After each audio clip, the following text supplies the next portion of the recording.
Hi friends, welcome to my channel. దాసుని కాపాడి ఇంటికి తీసుకువచ్చిన కాశీ నిజం తెలుసుకొని జ్యోత్స్నాకి ఊహించని షాక్ ఇచ్చి నిజాన్ని బయటపెట్టిన పారిజాతం. అసలు ఇదంతా ఎలా జరగబోతుంది అనేది ఈ వీడియోలో తెలుసుకుందాం. దాసు ఇంటికి రావడం చూసిన పారిజాతం దాసు ఏమైపోయాడని చాలా టెన్షన్ పడుతూ ఉంటుంది. మనిషి అక్కడ లేంది వచ్చాడని ఎందుకంటున్నావ్ అని శివనారాయణ పారిజాతాన్ని అంటూ ఉంటాడు. ఇంతలో ఇక జ్యోత్స్న బాల్కనీలో నుంచోవడం చూసిన కార్తీక్ వాళ్లందరూ జ్యోత్స్న దగ్గరికి వెళ్లి దాసుని చూసావా అని అడుగుతూ ఉంటారు. అప్పుడే ఇక నేనెందుకు చూస్తాను, నేను చూడలేదు అని జ్యోత్స్న అయితే చెప్తుంది. అప్పుడే ఇక కార్తీక్ అయితే చూడుపారు, నువ్వేమీ కంగారుపడకు, అసలు నువ్వు దాసుమావిని చూసావో లేదో అని నేనిప్పుడే తేల్చేస్తాను అని కార్తీక్ అయితే అంటాడు. అప్పుడే జ్యోత్స్న అలా షాక్ అయిపోయి చూస్తూ ఉండిపోతుంది. జ్యోత్స్న చూడకపోయినా ఎవరు చూడకపోయినా సరే ఇంటి సీసీటీవీ కెమెరాలు అన్నీ కూడా చూస్తూ ఉంటాయి కదా. ఈ సీసీ కెమెరాలు 24 గంటలు అబ్జర్వేషన్ చేస్తూనే ఉంటాయి. మన ఇంటికి ఎవరు వచ్చారో ఎవరు వెళ్లారో అని దాంట్లో ఇప్పుడు రికార్డ్ అయి ఉంటుంది. పద వెళ్ళి చూద్దాం అని అంటూ ఉంటాడు పారుతో. అప్పుడే పారిజాతం అవునురా పద వెళ్ళి చూద్దాం అని అంటూ ఉంటుంది పారిజాతం. మీరు కూడా రండి పెద్దమేడం గారు అని అంటూ ఉంటాడు కార్తీక్. రండి రండి పెద్దమేడం అని దీపా ఇద్దరూ కూడా ఇక జ్యోత్స్నాతో కాటాడుకుంటారు. ఈ రోజుతో నీ తలపొగరు మొత్తం దిగిపోద్ది జ్యోత్స్నా, నీ పొగరంతా కూడా దిగిపోయే సమయం వచ్చేసింది అని దీపా అనుకుంటూ అందరూ సీసీటీవీ ఫుటేజ్ దగ్గరికైతే వెళ్తారు. అప్పుడే ఇంతలో సుమిత్ర ఏం జరిగింది, ఎందుకు మీరందరూ కూడా అంత హడావుడిగా ఉన్నారు అని అడుగుతూ ఉంటుంది. అప్పుడే ఇక జరిగిందంతా కార్తీక్ చెప్పడంతో అదేంటి అత్తయ్యగారికి దాసు కనిపిస్తే మరి అక్కడ ఉండాలి కదా, మరి అతను లేకపోవడమేంటి అని అడుగుతూ ఉంటుంది సుమిత్ర అయితే.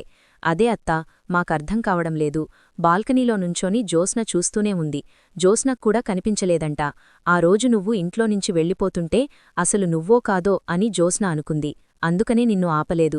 అలాగే పారుకి తన కళ్ళు కనిపించలేదు, ఒకవేళ అలాగే భ్రమపడ్డారేమో అని నా అనుమానం అని కార్తీకైతే పాతవన్నీ కూడా ఎత్తుకుంటూ వస్తాడు.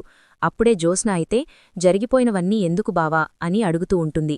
అదేంటి మరదలా చెప్పాలి కదా అత్తయ్యకి క్లియర్గా, అందుకని అని కార్తీక్ అంటూ ఉంటాడు.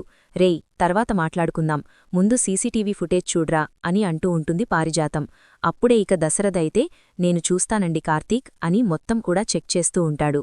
అలా చెక్ చేస్తూ ఉండగా ఇక పరిగెత్తుతూ ఆవేశపడుతూ లోపలికి వస్తున్న దాసునైతే చూస్తారు.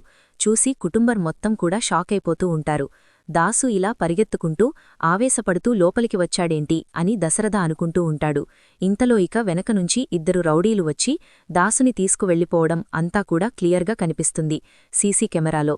అలా క్లియర్గా కనిపించడంతో నువ్వు చెప్పింది నిజమే పారు, దాసుమావయ్య వచ్చాడు.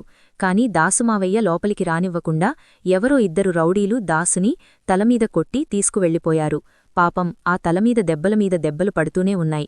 ముందు ఎవరు కొట్టి పుణ్యం కట్టుకున్నారో కాని వాళ్ల తర్వాత గతం మర్చిపోయాడు. మళ్ళీ ఇప్పుడు వాళ్లు తలమీదే కొట్టారు. ఇప్పుడు మొత్తానికి ఏం మర్చిపోతాడో అని అనుకుంటూ ఉంటాడు కార్తీకైతే.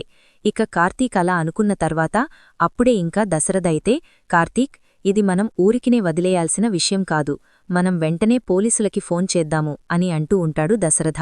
అప్పుడే ఇక జ్యోత్స్న అయితే డాడీ దాసుబాబా ఏమీ కాడు, మీరేమీ కంగారుపడకండి, తను ఎవరితో తెలిసిన వాళ్లతో వెళ్లాడాడు అని అంటూ ఉంటుంది జ్యోత్స్న. మరి తెలిసిన వాళ్లతో వెళ్లి ఉంటే మరి దాసుని కిడ్నాప్ చేశారు కదా, మరి ఆ విషయమేంటంటావో అని అడుగుతూ ఉంటాడు దశరథ. అప్పుడే అది విని జ్యోత్స్నాకి ఏం సమాధానం చెప్పాలో అర్థం కాదు. ఒక పక్క జ్యోత్స్న అయితే చాలా భయపడిపోతూ ఉంటుంది. కష్టాలన్నీ నాకే వచ్చాయి, సమస్యలన్నీ నన్నే చుట్టుముట్టాయి, ఇప్పుడు ఏం చేయాలో కూడా నాకర్థం కావడం లేదు అని జ్యోత్స్న అయితే చాలా టెన్షన్ పడుతూ ఉంటుంది. అప్పుడే ఇక పారిజాతమైతే జ్యోత్స్న నువ్వొక్కసారి పక్కకి రా అని అంటూ పక్కకి తీసుకువెళ్తుంది. ఏంటే జ్యోత్స్న, ఇందాకనుంచి నిన్ను చూస్తున్నాను, బాల్కనీలో ఉండి నువ్వు మీ నాన్న రావడం చూడలేదా, నిజం చెప్పు అని అడుగుతుంటే నీమీద ఒట్టుగ్రాని నేనసలు నాన్నని చూడనేలేదు అని అంటూ ఉంటుంది జ్యోత్స్న. అలా అన్న తర్వాత అప్పుడే ఇక పారిజాతం నువ్వు నామీద ఒట్టేసి చెప్పావు కాబట్టి నీ మాట నేను నమ్ముతున్నాను. ఒకవేళ నీ కారణంగానే దాసుకు మాత్రం ఏదైనా ప్రమాదం జరిగిందనుకో అప్పుడు నీ సంగతి తేల్చేస్తాను అని పారిజాతం అంటూ ఉంటుంది. ఇప్పటివరకు నిన్ను ఇంటి వారసురాలిని చెయ్యాలనుకున్నది, అలాగే ఆస్తి మొత్తానికి వారసురాలిని చెయ్యాలనుకున్నది అంతా కూడా వదిలేస్తాను. మీ తాతకాళ్లమీద పడి క్షమాపణ అడుగుతాను, నీ వల్ల మీ నాన్నకి ఎటువంటి కీడు జరగకపోతే అని అంటూ ఉంటుంది పారిజాతం. ఇక పారిజాతం అన్న మాటలకి అప్పుడే ఇక దీప అయితే జ్యోత్స్న ఇదంతా చేసి ఉంటుందా బావా అని అడుగుతూ ఉంటుంది కార్తీక్ని. ఏమో, నాకు అదే డౌట్గా ఉంది. మావయ్య మళ్లీ నిజాన్ని బయటపెడతాడేమో అని రౌడీలని పిలిపించి మావయ్యని బంధించి ఉంచుతుంది.